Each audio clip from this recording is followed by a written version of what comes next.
Dear kids, how are you? I hope you all are fine and I'm also fine.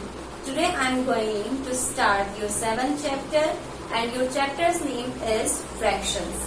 Okay, so firstly I'll tell you the definition of fractions. Here we have two definition of fractions. So firstly I write the first definition. Fractions. Okay. Fraction is a part. Fraction is a part of whole. Okay? Fraction is a part of whole, यानी कि हमारा जो complete है उसके कुछ parts. Okay? Such as 2/3, 3/7, 4/9, etc. Okay? इन Hindi fraction क्या होते हैं?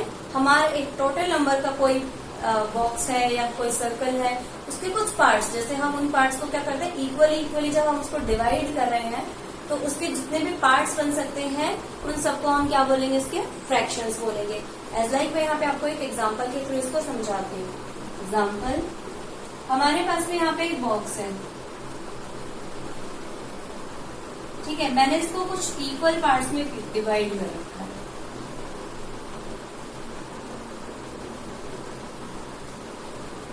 इक्वल पार्ट्स मीन्स इस तरीके से.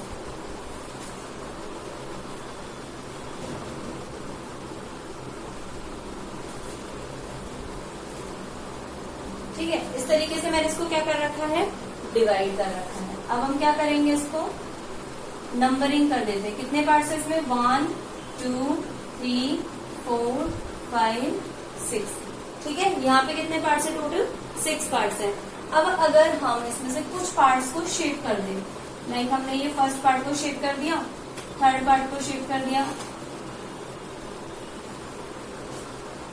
और फिफ्थ को कर दिया और 6 वाला भी हमने शेप कर रखा है.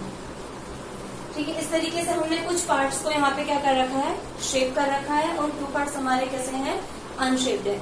अगर हमसे कोई पूछे कि इसके कितने पार्ट शेप है तो हम क्या बोलेंगे, 1, 2, 3, 4. कितने पार्ट्स हैं, 4 पार्ट्स. तो हम यहाँ पे लिखते हैं शेप्ड पार्ट इक्वल टू 4/6. कैसे राइट करेंगे, 4/6. इस तरीके से हम इसको राइट डाउन करेंगे. 4 पार्ट्स है हमारे शेप और इसको हम लोग किससे डिवाइड करेंगे, 6 से डिवाइड करेंगे. ठीक है, उसके बाद में आप इसका कंप्लीट सॉल्यूशन राइट कर सकते हो. जैसे इसका सॉल्यूशन है, ये दोनों किससे डिविजिबल है, 2 से डिविजिबल है. तब आप इसको 2 से डिवाइड करके अपना आंसर लिख सकते हो. 2 2 ज़ा 4, 2 3 ज़ा 6.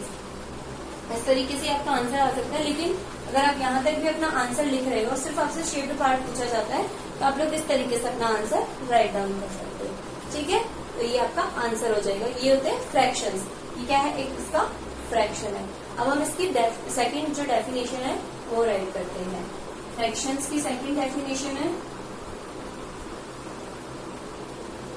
when we divide a whole into equal parts,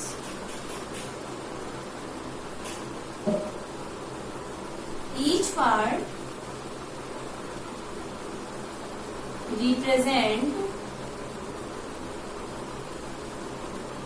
a fraction. Okay, second definition क्या है हमारी, when we divide a whole into equal parts. जब हम एक कंप्लीट को इक्वल पार्ट्स में डिवाइड करते हैं, then each part represent a fraction. तो उसका जो हर एक पार्ट होता है वो किसको शो करता है, हमारे फ्रैक्शन को शो करता है. ठीक है, इस तरीके से हम लोग यहाँ पे राइट डाउन कर देते हैं फ्रैक्शंस की डेफिनेशन. ये हमने फ्रैक्शंस के बारे में देख लिया. अब हम ये भी तो जानेंगे कि ये जो नंबर्स हमने लिखे हैं, ठीक है, नंबर तो हमने राइट कर दिया लेकिन इनको बोला क्या जाता है. ठीक है, अपर नंबर को क्या बोला जाता है, लोअर नंबर को क्या बोला जाता है, ये भी तो हमें पता होना चाहिए. तो अब हम इनकी डेफिनेशन देखते हैं. इसमें जो हमारा अपर वाला नंबर है उसको न्यूमरेटर बोला जाता है और जो नीचे वाला नंबर है उसको डिनोमिनेटर. तो अब मैं यहाँ पे डेफिनेशन राइट कर रही हूँ न्यूमेरेटर की, ठीक है। सबसे पहले पढ़ेंगे हम न्यूमेरेटर।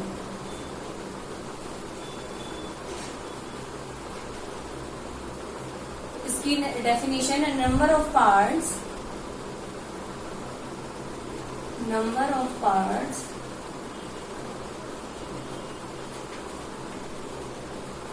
which we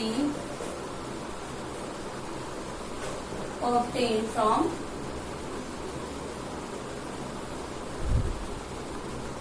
whole, ठीक है। हमने कंप्लीट पार्ट्स में से कितने पार्ट्स हमने यहाँ पे लिए हैं, शेप किए हैं या उनको बाहर किया है, तो वो हमारा क्या हो जाएगा, न्यूमेरेटर हो जाएगा, ठीक है। अब यहाँ पे हम बात करते हैं दूसरी डिनोमिनेटर की। तो डिनोमिनेटर क्या होता है वो राइट करते हैं हम यहाँ पे, डिनोमिनेटर।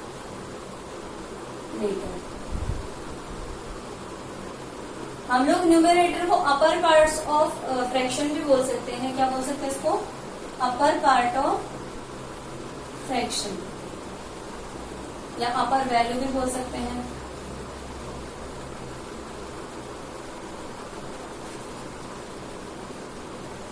ठीक है, बात आती है डिनोमिनेटर की। तो डिनोमिनेटर क्या होता है, total number of parts,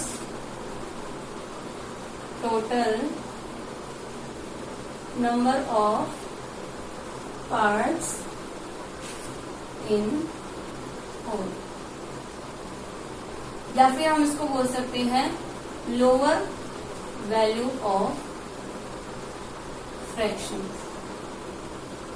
fraction की लोअर वैल्यू बोल सकते हैं या फिर उसके टोटल नंबर ऑफ पार्ट्स जो है वो भी बोल सकते हैं यहाँ पे, ठीक है। अब हम इनका एग्जाम्पल में यहाँ पे राइट करते हैं कि न्यूमेरेटर कौन सा होता है और डिनोमिनेटर कौन सा होता है। यहाँ पे हमारा एग्जाम्पल है, एग्जाम्पल नंबर 2। यहाँ हमें एक नंबर गिवन है 4/7, ठीक है। इसमें हमें बताना है कि न्यूमेरेटर कौन सा है और डिनोमिनेटर कौन सा है। हम सबसे पहले राइट करेंगे न्यूमेरेटर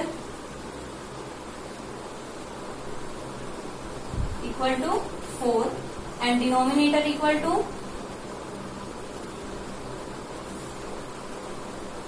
7। हमें पता है अपर वैल्यू बोले या फिर parts obtain from the whole, ये क्या हो जाएगा हमारा न्यूमेरेटर, और लोअर वैल्यू बोले या फिर टोटल नंबर ऑफ पार्ट्स बोले तो वो क्या हो जाएगा हमारा डिनोमिनेटर। तो ये हो गए हमारे फ्रैक्शंस के बारे में कि फ्रैक्शंस क्या होते हैं, फ्रैक्शंस में जो नंबर यूज होते हैं उनको क्या बोला जाता है। आई होप आप सभी को समझ में आएगा कि हम लोग फ्रैक्शंस किस तरीके से राइट करते हैं। Thank you so much for watching and if you have any type of queries then ask me in comment box. Thank you so much.